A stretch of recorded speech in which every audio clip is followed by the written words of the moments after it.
My late stepmother left me, her $2.5 million vacation home, while her daughters only got $5,000 each. For years, I lived in the shadow of my stepfamily, unseen and ignored. Then, out of nowhere, a lawyer's call shattered my quiet life. My stepmother, who had barely loved me, had left me a $2.5 million inheritance, while her own daughters got only $5,000 each. The reason blew my mind. When I was 12 years old, everything in my life changed. My dad remarried a woman named Linda. She came into our quiet little world with a bright smile, polished nails, and 2 daughters of her own, Amanda and Becca, both older than me by a few years. From the very beginning, it felt like I didn't belong, like I was trying to squeeze myself into a family that already had its own rhythm. Amanda and Becca weren't cruel, not at first, but they were close, tightly woven together in a way I could never quite break into. They were always front and center, the focus of every room they walked into, and I was just there, like a chair pushed into a dark corner, always present but never needed. I remember the early days vividly. At family gatherings, I'd sit off to the side with my hands folded in my lap, pretending to be interested in whatever was on my plate. Meanwhile, Linda would laugh loudly and beam with pride as she bragged about Amanda's perfect test scores or Becca's newest art project. "Look at my daughters," she'd say with a glow on her face. Her eyes never met mine. Not once. My own report cards full of B's and the occasional A would lie forgotten on the kitchen counter. No one asked about them. No one noticed them. It was as though my achievements, my effort, just didn't count. I tried. I really did. There were times I reached out, hoping to feel like I was part of something. I remember once when Becca was struggling with her homework. I saw her frustrated at the table and thought maybe I could help. I offered gently, "Do you want some help with that?" She looked up at me, her eyes cold and dismissive, and said, "I've got it." Then she turned away like I was nothing more than a fly buzzing in her ear. That quiet rejection hurt more than I admitted, even to myself. Linda, for her part, was never cruel in the obvious way. She didn't yell or insult me, but she never included me either. She didn't ask about my day or my dreams or my feelings. She made sure Amanda and Becca had what they needed, made sure their birthdays were special, their opinions heard. I was more like a guest than a daughter. Not unwanted, just unimportant. Family vacations were always designed around what Amanda and Becca liked, their favorite places, their schedules. If I had a preference, it was noted but rarely followed. I became good at packing bags, holding the camera, and cleaning up afterward. Holidays were the hardest. While the others opened presents and laughed, in the living room, I usually found myself in the kitchen, washing dishes. The sound of running water became a barrier between me and the rest of the family's joy. I'd scrub each plate like I could wash away how invisible I felt. I remember one Christmas when I was 16. Tired and frustrated, I finally asked Linda why everything had to revolve around Amanda and Becca. She didn't raise her voice, didn't even stop stirring her tea. She just said flatly, "You're not the only one here, Carol. Stop acting like a victim." Her words hit me like a slap. I wasn't trying to be a victim. I just wanted to feel seen. By the time I turned 18, I had enough.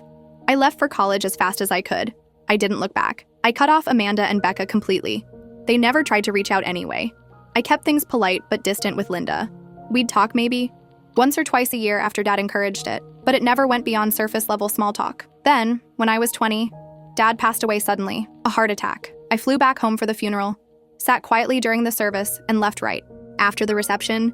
Without Dad, we had nothing holding us together. Linda disappeared from my life soon after that. The only reminder of her existence was a dusty phone book she had mailed me once, for some reason, with my number scribbled in pen under Carol.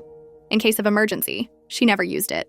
And to be honest, I didn't want her to. 15 years passed. I built a beautiful life, one I was proud of. I married David, my college sweetheart. We had 2 amazing kids, and I made sure they never once felt the way I did growing up. I was happy, busy, and fulfilled. I rarely thought of Linda. She was a chapter I had closed and shelved high out of reach. Then, one afternoon, my phone rang. The number was unfamiliar. I almost didn't answer, but something told me to pick it up. "Carol, this is Mr. Higgins. I'm Linda's attorney." The name hit me like a cold gust of wind. My fingers gripped the phone tighter. My heart thudded in my chest. I hadn't heard her name out loud in over a decade. It felt like a ghost had suddenly appeared in the room with me, dragging up memories I had long buried. I paused, confused and cautious. "Linda?" I repeated softly. "Yes," he said. "I'm calling on her behalf." "Okay, why are you calling me?" I asked, my voice low and uncertain. "I'm sorry to inform you that Linda passed away last week from lung cancer," the man on the other end said gently. For a moment, I couldn't say a word. My breath caught in my throat and time seemed to slow. Linda, gone? A wave of confusion and disbelief washed over me. My mind immediately reached into the past, pulling out dusty memories like pages in an old photo album. I saw her again, standing in the kitchen with her arms crossed, her words clipped and cold, the way she always seemed just slightly annoyed by my presence. I could hear the silence in her voice, feel the way her approval was always just out of reach. And now she was gone? The last time we spoke must have been over a decade ago, if not longer. I hadn't even known she was sick. No one had called. No one had said a word. The irony settled in quietly. Linda had once been the center of my discomfort, and now even her death had passed me by without a whisper. I see, I finally said, my voice almost a whisper. What does this have to do with me? She named you in her will, he replied. Linda left you her vacation home. I blinked, confused. My fingers tightened around the phone. Her vacation home? Yes, the one that originally belonged to your father and was passed to her after his death. It's currently valued at approximately $2.5 million. I didn't know what to say. I sank down onto the couch, the air thick around me. My dad's lake house, the one he had cherished, the one that had felt like his real home, was now being left to me by the woman who had always treated me like I didn't belong. Her daughters, Amanda and Becca, were each left $5,000, the lawyer added. I stared at the wall across from me, my heart pounding in my chest. $5,000? For her own children? And the house? That huge, beautiful house?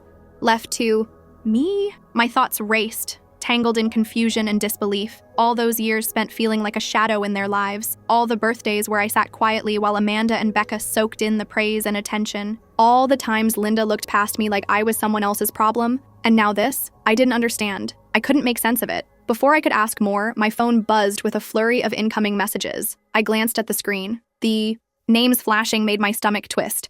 Amanda, Becca, unknown numbers, angry words, accusations. David, my husband, was sitting next to me. He leaned in, reading over my shoulder as one of the messages popped up. His expression shifted. His jaw clenched. Amanda's accusing you of manipulating Linda, he said, his tone tight. Classy. I swallowed hard. I opened another message. The words stared back at me, cold and familiar. You always were a thief. I felt a strange sort of ache. Not from the words themselves, I'd heard worse, but from how familiar they felt. That same tone, that same resentment. It took me straight back to those teenage years, when everything I did seemed to bother them, when existing in the same room as them felt like a mistake. David kept scrolling. Becca's posted something online, something about backstabbers destroying families. I gave a short, bitter laugh. Destroying families? I muttered. We weren't even really a family, not back then. It was true. The connection between me and them had always been thin, like a piece of string ready to snap. Without my dad around, we'd drifted into strangers. I placed my phone on the coffee table and sighed. The kind of deep sigh that came from places deeper than my lungs. Why would Linda do this? I asked out loud, more to myself than anyone else. We weren't close.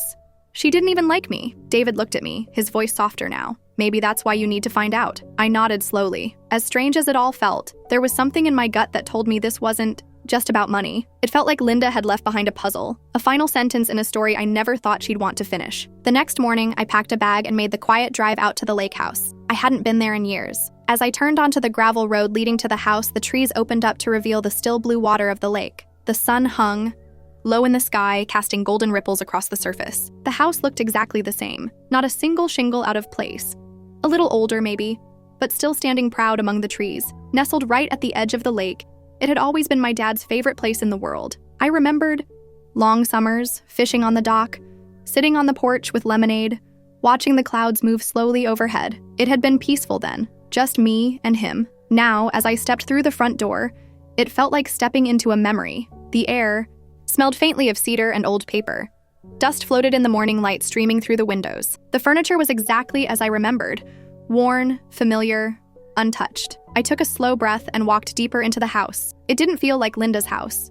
It still felt like Dad's. Each step I took through the old lake house felt like a quiet journey through time. My fingers moved across surfaces coated in fine dust, tracing familiar edges, the curve of a bookshelf, the dented corner of a coffee table, the smooth top of the wooden banister. Every touch stirred memories long buried. It was as if the walls themselves were whispering stories of my childhood back to me. I paused by the window, where the sunlight poured in and spilled across the floor. Dad's old armchair still sat there, worn and creased, just as I remembered it. He used to sit there with his fishing hat slightly crooked, his voice low and warm as he told me stories about his own childhood. Some of them were funny, some serious, but all of them were pieces of him that he shared only with me. Those moments had been our little sanctuary, my safe place, where I felt seen, heard, and truly loved. It was the only place back then where I didn't feel like a stranger in my own home. As I moved through the house, those memories clung to me like a comforting old blanket.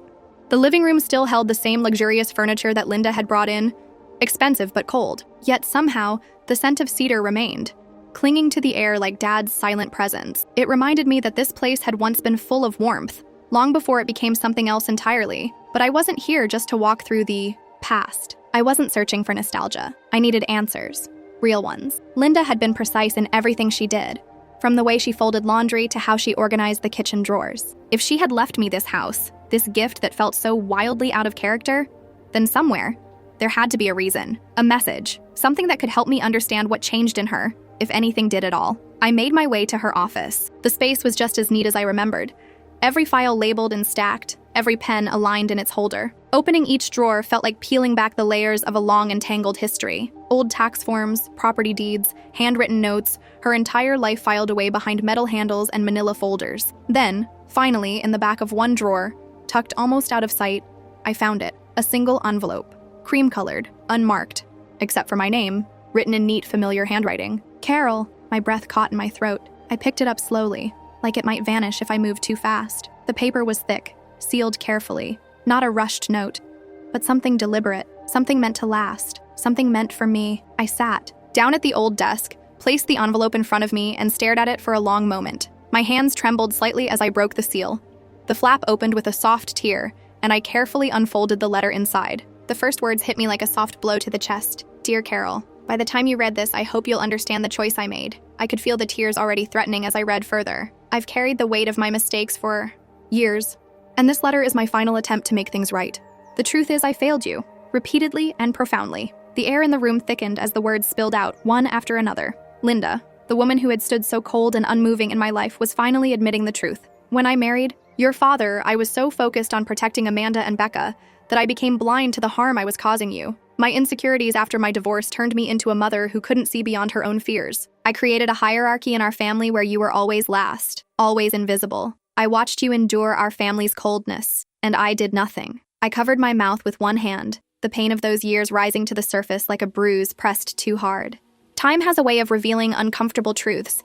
I've seen Amanda and Becca for who they truly are, entitled, manipulative women who learned to value status over genuine connection. And you built a life of integrity without ever seeking my validation or approval. My vision blurred. I blinked away the tears, forcing myself to keep reading, even as each sentence dug deeper. This house, the place your father loved most, was always meant to be a sanctuary. He spoke of your times here with such joy and love. I realize now that I robbed you of those precious memories, of feeling like you truly belonged. The vacation home is my apology.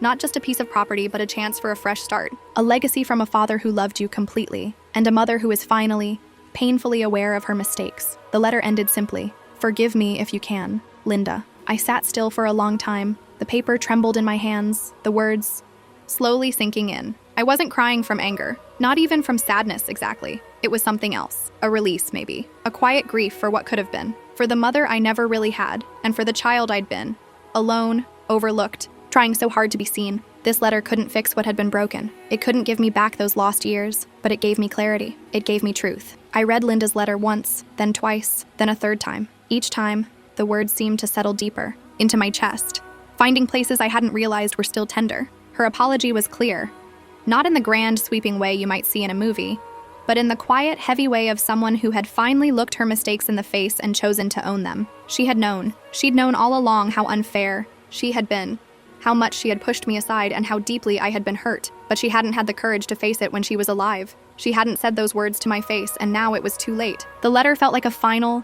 desperate attempt at redemption, a whispered apology from beyond, wrapped in regret. I sat with it in my lap for a long time. Outside the window, the lake sparkled under the soft glow of the afternoon sun. It looked the same as it always had, unchanged by time or memory. The water shimmered, calm and uncaring, completely untouched by the swirl of emotion inside me. That lake had been Dad's favorite place, his peaceful corner of the world, our quiet sanctuary. Now, somehow, it was mine. A week passed. I tried to process everything, letting myself move through the strange mixture of grief, surprise, and reflection. Then the phone rang again. It was Linda's lawyer, Mr. Higgins. "There's something else," he said carefully. "A secondary clause in Linda's will." I tensed. "What kind of clause?" "She set aside a trust, $5 million for Amanda and Becca," he said. "But there were conditions." My heart sank a little. "I'm guessing there's a catch?" There was a long pause on the other end of the line, and I could almost feel his hesitation. "They would only receive the money if they accepted the terms of Linda's will without any hostility toward you." he explained. That includes no threats, no public outbursts, no harassment. Linda was very clear. And if they don't accept, then the trust is forfeited, and the money is donated to a local youth charity Linda supported for years. There was another silence as the reality of it hit me. And given the phone calls, social media posts, and emails we've received from Amanda and Becca, he continued, the conditions have been violated. The trust has been dissolved, and the funds are now being transferred to the charity. I was stunned, speechless, really. Linda had predicted this, Amanda and Becca's entitled reactions, and had planned for it. Her final decision hadn't just been to give me the lake house. It was to protect that decision, to make sure it stood. This was her last chess move, made with calm precision, and it had landed exactly the way she knew it would. I was still processing all of this when Amanda called me that evening. Her voice was sharp and furious. "You think you've won?" she spat. "You're disgusting. You stole everything from us." Her words didn't surprise me, not after everything I had heard growing up. I had become numb to that tone over the years. The same tone that once made me feel invisible now only confirmed that I had done the right thing. "I didn't steal anything," I told her calmly. "Maybe you should think about why Linda made the decision she did." She didn't respond, just hung up. I set the phone down and exhaled. Amanda's rage didn't shake me. If anything, it only made me sad. Sad that she and Becca had never grown into the kind of women who could reflect, who could look at themselves with honesty. Linda had seen it in the end, their entitlement, their manipulation, and she had chosen to give something to the daughter she had once ignored. Maybe not love, but acknowledgement. That night, David and I sat out on the porch of the lake house. The sky stretched wide above us, streaked with soft pink and orange hues. The lake was calm, its surface still and glimmering like glass. Somewhere in the distance, a bird flew low, its wings barely brushing the water. Everything was so quiet, so peaceful. I felt like I could finally breathe. "Do you feel guilty?" David asked softly, his arm resting around my shoulders. I stared, out across the lake, watching the sun dip lower, painting the water in amber tones. "Not really," I said after a moment, "but I do feel sad." He didn't say anything. He didn't need to. "She waited too long to try and make things right," I continued. "If she'd just talked to me while she was alive, maybe things could have been different. Maybe we could have found some sort of peace." David's arm tightened around me. She didn't know how to fix it, so she did what she could in the end. "It's not perfect, but it's something." And he was right. It wasn't perfect. It didn't erase the years of silence, of cold dinners and lonely holidays. It didn't make up for the times I stood by the doorway, watching Linda beam over Amanda's achievements while pretending I wasn't there. But it was something, an act of recognition, a symbol of change even if it came too late for real reconciliation. Amanda and Becca have since gone no contact. I don't think they'll ever forgive me, and honestly, that's okay. I don't need their forgiveness. The absence of their chaos has been a relief. I've had enough of being the one expected to stay quiet while others were loud. David and I are planning to move into the lake house next year with our kids. It already feels more like home than anywhere else we've ever lived. The space that once felt like a painful reminder now feels like a fresh start. The porch, the dock, the trees whispering in the breeze, they're all pieces of my childhood that I finally get to reclaim. Linda may not have been the mother I hoped for. We never shared that bond, that warmth I longed for growing up. But her final act, giving me this place, writing that letter, protecting me from her daughter's spite, it was a small, unexpected kindness. It was her way of saying, "I saw you. In the end, I saw you." And for me, that's enough.